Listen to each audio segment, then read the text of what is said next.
guys, you're welcome back to our YouTube channel. I'm Faith Teaser. Today my husband is not with me because I'm going to be doing something quite personal to women or to ladies or to the females and whatever. So today I'm going to be talking about my experience during pregnancy, birth and mommy time. So let's get right into the gist, guys. Alright, so apparently today is my son's second birthday, so I thought, why not share it? Because few people have asked me about it, or rather, let me say, random people, different people have asked different questions. So just put everything together, and I'm about to share my own experience. Alright, so I wrote everything down so that I don't forget any important aspect of it. Alright, so how did I find out I was pregnant? Obviously I missed my period. We wanted to spend some time alone before having a child, and so by the time we decided to start trying for a child, took it immediately, and well, I missed my period and took a home test, pregnancy strip, found out it was positive, and so that's how I knew I was pregnant. And then immediately, because I had an app on my phone that could calculate how many weeks you are, what's going on with the child, and so immediately I put in my details of my last period and blah blah blah, and I knew my due date, so I was really excited. At least there was something I was looking forward to, right? All right, so about the pregnancy now. So the first thing is morning sickness. My pregnancy was kind of hard and rough at the beginning. I had a lot of vomiting experiences. I had a lot of nausea. I had a lot of tiredness, weakness. I lost so much weight because of how sick I was. Like, I would spend the whole day throwing up. Anything I eat, I throw it up. Sometimes I'll throw up even water, and there was a day I started throwing up blood, and my husband was so worried. He called his dad, because my father-in-law is a doctor, and he explained to us. He said, no, it's just because I've not had anything to eat, nothing is in my system, and because of the pressure, like vomiting and all of that. So it was not funny. But this thing that they say, oh, morning sickness, it lasts the entire day, guys. Like, there are some times that I'll have to wait for my husband to get back from work, and then he will bath me. I'll just sit down on the toilet seat and he will bath me. So it was like all day, every day for like the first trimester. It was malicious. It was not easy, but anyway. So I lost a lot of weight. Then I liked amala. I just loved swallow. So then my husband used to always buy me juice, because at least it's liquid and it's something, at least I may be able to keep it down, unlike food. So my husband used to buy me a lot of fruit juice, orange juice and what have you. So I used to take a lot of juice then, but I really loved amala. There was one mama puts near my house. I used to send my husband to go and buy. That man tried for me. He always bought me amala, or he'll get someone to cook for me, or he'll do it by himself if at least work is not so stressful, or he comes back on time and all of that. So I was very sick, but my husband was helpful. He was very supporting. Like, what? He was on point. And then my second trimester, I started having a lot of energy, so I could do a lot of things, because that's how I wanted my pregnancy to be. Though it was not really like that at the beginning, but then by the second trimester, that's from like 4 months, 4, 5, 6, 7, 8, 9. From the second trimester, I was quite healthy, I was stronger, so I was doing a lot of stuff. I was active anyway. You hardly know I was pregnant, because my bump didn't even start showing early. So my stomach was really small. As at 17 weeks, when I went for my first antenatal, people thought I was working in the hospital, because I was person sharing the number tags, like turn by turn, antenatal stuff anyway. So people thought I was working in the hospital, because I was still looking very small. My bump was not out at all. So basically my bump didn't come out so early. So I was very active. I was happy about that. And we wanted to have a boy first, especially my husband wanted a boy. Me, I didn't have any particular one, but then because he wanted a boy, so the talk about it made me really want to have a boy. And then that day we went for our first antenatal. I was 17 weeks, and then we had a scan, and then they said it's a boy. We were so happy. Like, I was so happy because it gave me the opportunity to start shopping blue stuff, like from the very beginning, because obviously you can't like buy your baby things at once. So I was able to start shopping. Today I'll go and buy this one, today I'll go and buy that one. So I knew that I was having a boy, so I was, the whole color theme of blue. So basically that's how it was. So it said, what's the hardest thing during pregnancy? I think the hardest thing during pregnancy was the change that happened. I had a lot of changes. My diet, like the things I liked to eat were different. The hardest part was the flip. Look, in pregnancy, you can, like, things can just flip on moments. One moment you are so good, you are so alright, you are doing very fine. All of a sudden, it's not like that. One time, you are feeling like you want to do this. There was a time I had to call my husband from the office to make me Indomie. And my husband came home. My husband made me Indomie. But as I was making that Indomie, it was smelling like he put fish.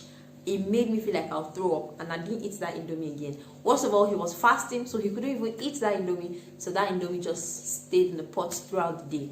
So one moment you are like this, the next moment you are another way. All right, so another question is, what was the best thing during pregnancy? Pampering. Like, that was the best, overall best thing, I think, was like how everyone pampered you. Everywhere you go, they're like, do you want to sit down? Or do you want to eat something? My husband and my mom were champions. Like, we all go to the same church. And so there are days my mom will come to church, she will cook food. Some days she will call me, what do you want to eat? Because my mom, I'll give her the order of her life. And this woman will bring that food. My husband was like at my beck and call. Anything I wanted. Housework, he was doing it. Like everything. That was the best part of pregnancy. That pampering, everything. Everybody's just looking out for you. How are you feeling? How are you doing? Can you do it? I'm sure you can do it. Don't worry, I'll do it for you. That was like the best part. And then, that anticipation and hope that you're going to have a child. That was like ultimate. That was ultimate for me. All right, so basically that was it. So about the childbirth. All right, so my due date was in September, beginning of September, the first week of September. But I was really tired of being pregnant. Like, the end, I think the end for me was almost like the hardest too. Because at that time, you're really heavy, you're uncomfortable, you can't sleep. Before you find a good position, you turn and turn and turn. The moment you find that position, you wake up to ease yourself, and it's the whole circle all over again. Oh my God. I'll wake up to ease myself how many times in the night? Like, my husband always has to lift me up in the night when I go to ease myself, because I couldn't even stand up myself. After that roll, I was really heavy. And funny enough, I was not fat. But it just felt strange, like having this big tummy in front of you, something you're not used to, you've never experienced before. So it was not funny. So my husband and I prayed and wanted our baby to come on a particular day. And then that day, my elder brother came over to our house. So he called me the previous day. He was going to come over that day. And for us, we felt like, okay, that was the day we wanted to have our baby. We prayed about it and we kind of had faith. And so that morning, I woke up, I made jollof rice, I made salad, getting everything was set anyway. So I did all of that. And then my brother came, we all ate. But then that day was a public holiday. So in the morning while I was cooking, my husband was like, oh, babe, today is a public holiday. Let's not have this baby today. Let's have this baby tomorrow. Let's not go to the hospital and they're saying no doctors or whatever. So let's have the baby tomorrow. So I'm like, okay, fine, no problem. At least 1 day difference. I can cope with it. And as at that time, I'd done so much work. I'm like, let's just wait the next day. And so we all ate. My brother left because they called him from work. And then we're just in the parlor with my husband. We're just watching TV. And all of a sudden, I started feeling like my temperature started getting really high. I started feeling very sick. So I told my husband, and then he said, okay, let's go to the room. So you lie down. So we went to the room and we lay down. Now, like, 2 weeks or a week prior to that time, I started having false labor. So I would have cramps, but it was not time. I was not due at all. I was like barely 35, 36 weeks. But my father-in-law, being a doctor, told us that we should be very ready because the baby is going to come soon, as far as I'm still having false labor. So we're all right. And so we're lying down. I slept a while and then I woke up, but I was having cramps. But I was just quiet about it. I didn't tell my husband about it. He was beside me, was working on his phone. And then I woke up, I stood up rather, and I went to ease myself. And now, when I eased myself, I walked back into the room, like bathroom is in the room. Immediately I got to the room, my water broke. And at that point, it felt real, like, oh my God, this baby is coming today. I was kind of afraid because of all the gist I heard about childbirth, labor, oh, this will happen, that will happen. I was kind of scared. So I just told my husband, I said, babe, my water has just broken. And the way my husband jumped that day, look, I don't think I've seen my husband be that athletic. He literally flew from the bed. I was like, so what are we going to do now? And we had planned that I was going to labor at home for a while, right? And so I was like, okay, just calm down. Let's just stay a little bit. So I went back to the bathroom. I sat down on the toilet seat. I was having, cramps. They were like consistent. They were frequent, but it was mild, like menstrual pain. I was like, all right. Got out from the bathroom. I came, I knelt down by our bed, and I was just, bearing the pain for a while. Look, before I would say Jack Robinson, my husband had gotten the baby box. My husband had gone to drive the car to the front of the house. He was just waiting. He was like, let's go. Because when my water broke, there were clots of stuff inside, like blood and some other stuff inside. And so we called, and water was coming out very well. So my father-in-law advised that we should go to the hospital, especially because it's our first experience. And so we went to the hospital. And so last minute packing, because those things you probably not pack them like in your baby bag. So put my toothbrush, put toothpaste, put some more pants for me, got some other stuff for me, my wrapper, it's a few things anyway. Got the delivery bag, because the hospital I gave birth in, they gave us our own delivery bags. So you have a delivery bag separate from your baby box. So my husband took them to the car. I wore my gown, my favorite gown when I was pregnant. One very, very, very fine gown. And so I wore it, and we got to the hospital. When we got to the hospital, as I just came out of the car, we were about to walk into the hospital building so we could go and take my vitals and then to the labor ward. My water poured like they opened a big borehole. Like the way it was pouring. One doctor was beside us. He just started shouting, "Nurse, come and carry this woman." Hey, me, I was already feeling scared. Like, hey, action film today. What's happening? And so it subsided a little while. Like it just came out, gushed. And then got on the scale. They took my vitals and then they took us to the labor ward. And so I left my husband and I went into the labor ward, and they gave me a bed. Because my water was coming out so much, they had to connect me to a machine to check my baby's heartbeat, to check if everything was all right and all of that. And after some time, they had to give me antibiotic drip, just so that the baby is safe, because they said the water going out so much without the baby coming exposes the baby to some whatever. And so I was just there, it was just going small, just going a little bit. Can you imagine? By the time we got to the hospital, I was just like 2 cm, and the way I was feeling pain, I was like, I'm gone today, But then at least I was not shouting, I was not I'm not a dramatic person, first of all. So I was just all right. So I was just there, I was just lying down on the bed. Then they will come to check you. Look, that checking part is like the most malicious part. Like that part, I feel like is a little more painful than even the contraction itself. It was so painful. Like when they come to check me, I was begging them, please don't check me. They say, we have to check you, madam. Ah, God. So they wear their gloves and then they'll put their hand into you. When you are not in pain, thinking of it alone is painful. Now imagine you're in pain and that thing is being done to you. It was horrible. Like horrible. But anyway, they had to do it to check. And so I stayed in the hospital the whole night, because we got to the hospital like 7 p.m.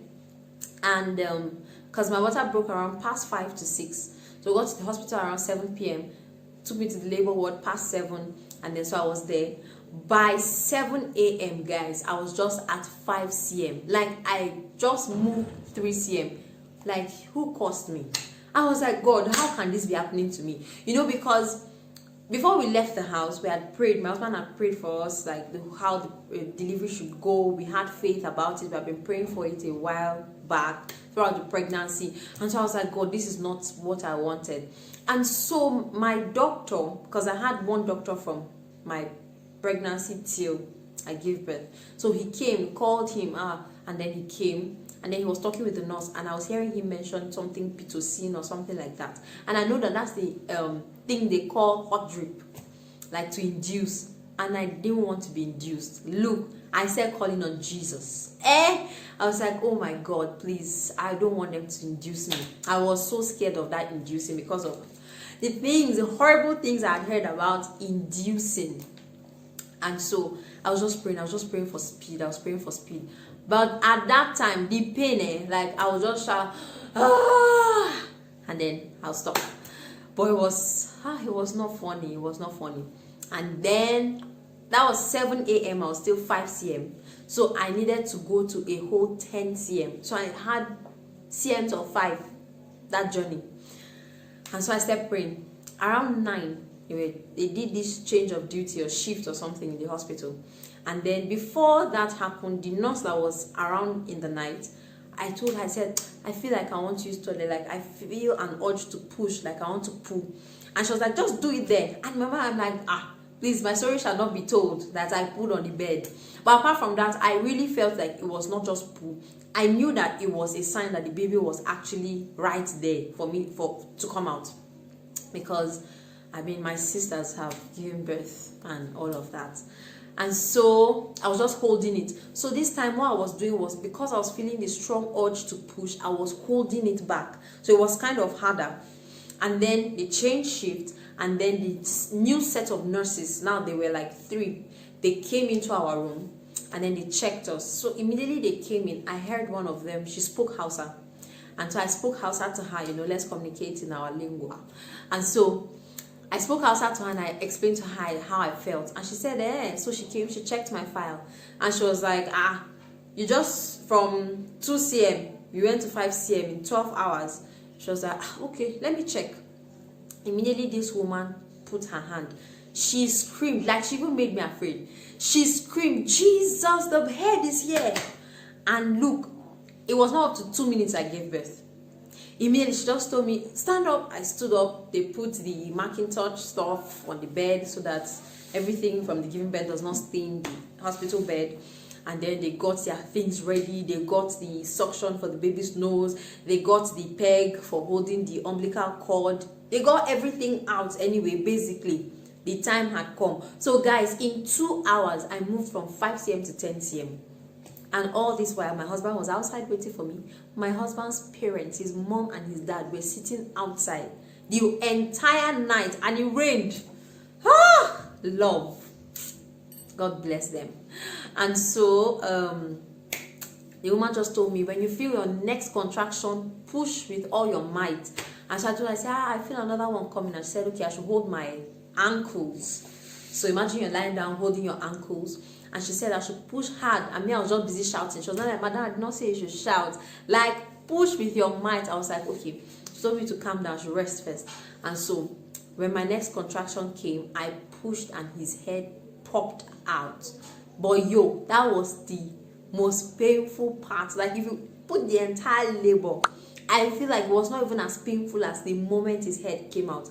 I was just explaining to my husband yesterday. I said, I feel it was really painful at that point because it's the head. The head is very strong. And for whatever reason, anyway, that place was just really hard. It was very painful. But I popped his head out. And then they now started twisting his shoulders so that his shoulders would come out. Because the shoulders are broad. And so, I had to shout at that moment. But then they caught me. So he came out. He was not crying so well because liquid had come out a lot, so it had entered him a little bit. And so they were suctioning him for a long time. I had to literally ask the nurse when she was over there in front of me, and I was like, please, can I see my baby? And she just brought him. I said, sorry, I'm trying to remove this thing from him. I said, no problem, I just want to see him. But I was so happy. Like, I cannot explain the joy when he came out. Like, tears even rolled down my eyes. I was like, thank you, Jesus. Finally, this is over. And I was in the room with a lady. We were 2 cm together. By the time I gave birth, she was just at 4 cm. So, you see, when God has, it was just God. It was just God. And so that was how everything happened. So I had to be taken to another room for them to stitch me. The stitching didn't hurt because they gave me an injection. And so I didn't feel anything. But the pain started about 2 days after. My God. It's as if I was giving birth all over again. My God, it was hard. But then I was really happy. My mother-in-law came because they didn't allow them to see me throughout the labor time. They didn't allow her to enter. It was just my husband that entered. And so she came because they went to collect baby things. So they knew I'd given birth. So she came to the room. She saw me. She was like, my daughter, my baby, blah, blah, blah. And all of that. She helped me to wear my pants, dressed, and then we went to the ambulance. That day, the entire rooms were full, so I had to be taken to the private ward. Though I used the private ward, but usually, even if you pay for the private ward, you stay in the general ward. So I had to be taken to the private ward, so I entered the ambulance with my baby, the nurse, and then the rest of my family members walked. They're like, you guys didn't do nada. So, went and got our room, our personal room, so we had a personal space, just me in the room. There was space for my mom to sleep. And all this while, my mom was just driving down from Jos. So she came in like maybe an hour after I got into my room. And so the baby was fine, mother was fine, daddy was fine, but exhausted because this man didn't shut his eyes the entire night. So he was exhausted, but visitors just started coming. My sisters came with food. My mother-in-law cooked food. Like my mother-in-law just immediately we got to the room, she was like, let's go and bath, and she pressed my stomach. Oh my God. She pressed it so well, but I'm sure that that's one of the reasons why my stomach is good and all of that. So basically, that's the whole story about pregnancy, labor, and the childbirth. So it was beautiful.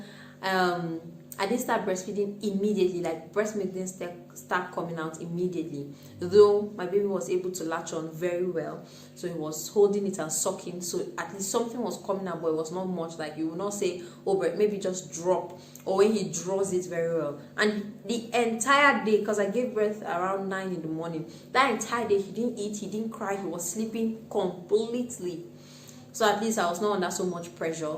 My mom massaged my body, my breast with hot water so that it would trigger the flow, and thank God he was, latching on well. So by the next day we're discharged. When they checked us, he didn't have jaundice, he didn't have nada. I was fine too, so they discharged us and then we went home. So that was how everything happened, and then now steady wahala work at home. But basically it was really good, right? Okay. And so I had my baby at 37 weeks 5 days, but he was actually full term when he came out. I was even surprised. So he was very close to being 38 weeks, which is all right to come out. But even the 37 weeks and 5 days, he was very, very healthy. So we're grateful to God for a very healthy baby. All right. Basically, that was it. He wasn't giving his BCG, so we had to go back to the hospital about when he was 5 days old.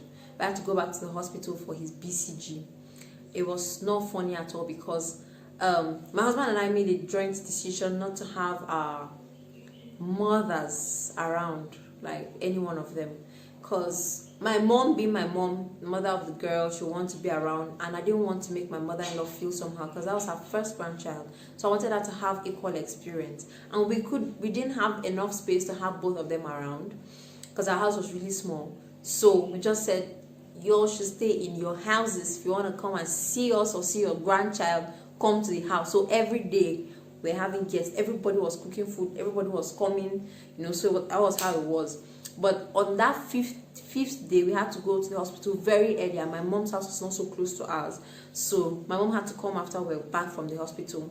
and we're like, because she stays till night and she'll bath him, but I just felt like he needs to bath before we go out. And so I was struggling with the pain of the stitching. I managed to bath this boy, because I can bath a newborn baby. I have experience from my elder sisters. And so I bathed him, cleaned his navel, blah blah blah, went to the hospital. Like in the car, my husband could not enter pothole, because when he shakes like this, myself I'll shake, and so that place was not funny. But anyway, he healed after about, let's say, 3 weeks to a month. He was completely healed, so at least that was very good. And then someone asked, what's the hardest thing about being a mom? I think just being responsible for another life, because the child depends solely on the mother, especially for the first few days, first few months, and the first few years of his life. So it's just really hard, because sometimes you don't know if you're making the right decision, you don't know if you're doing it right, you're trusting that everything you're doing is in the child's best interest. So I think that's like the hardest thing about being a mom. Then what's the most rewarding? I think, what's the most rewarding? I think the work. The work is stressful, but the work is rewarding. I don't know how to explain it. You just find joy in taking care of your own. So I think that one too is also very rewarding. I'm really grateful for that. Then the sleepless nights. Guys, I didn't have sleepless nights. Like my baby sleeps in the night and is awake during the day. Like I'm blessed though. From when he was born, I didn't struggle with sleepless nights, except the first week he was born. He would cry at night, or he would just want to be sucking, and because I had the pain of stitching, it was uncomfortable. So some days I would literally have to stand in the night and feed him. It was not funny, but then basically just the first week.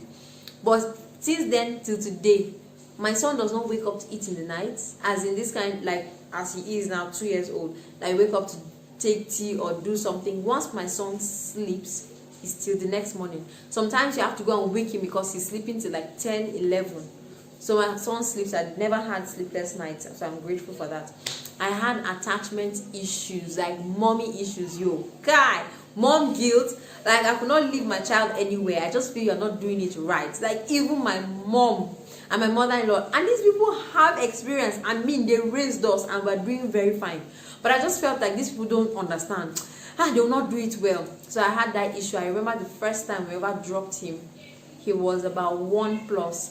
We had to drop him with my mother-in-law. My mom. I can't remember who was first. Either my mom or my mother-in-law. It was not funny, but my husband was like, drop him! What's that? Let's have our time together. And I was like, okay. And then we dropped him. The first time was just 1 night. Second time was like 2 nights.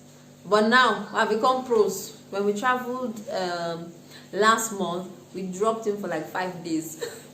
So at least we're getting back our groove on, But then mommy issues have departed gradually. And then I think for new moms, don't be afraid to say no. As in, be bold to say no without sentiment. If you're not comfortable about something, speak up.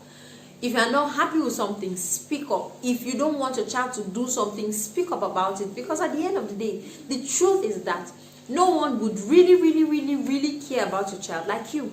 So you must be the first foundation of security for your child, aside God now, who is the major security. You must stand and be the security guard for your child. So don't be afraid to say no. If you're tired and people want to come and visit you, just say, please, can we reschedule? Can we make it another time? Oh, let's go and hang out. Oh, no, sorry, I can't. I have a newborn. Oh, I have a child. I don't have anybody to look after him. Because for us, we didn't have anybody to look after our child till now. Till about just 1 month before he turned 2. So we did everything ourselves. Like in church, I'll hold him. There was a period that there was a girl that stayed with us for like a month, because they brought her from my mother-in-law. But my mother-in-law was like, you guys should just take her for a while. Let her help people. You could need the help more. But then still return her back and all of that. So basically, that's the whole experience of my pregnancy, labor, childbirth, and time being a mother. So basically, that is it. I hope you guys enjoyed this video, and please leave your comments, your messages, and anything that you want to know about being a mother, or if you're pregnant or anything like that, if you're expecting, and I'll be sure to answer all your questions. So thank you guys, and have an awesome time, an awesome day, an awesome week, an awesome month, and overall an awesome year.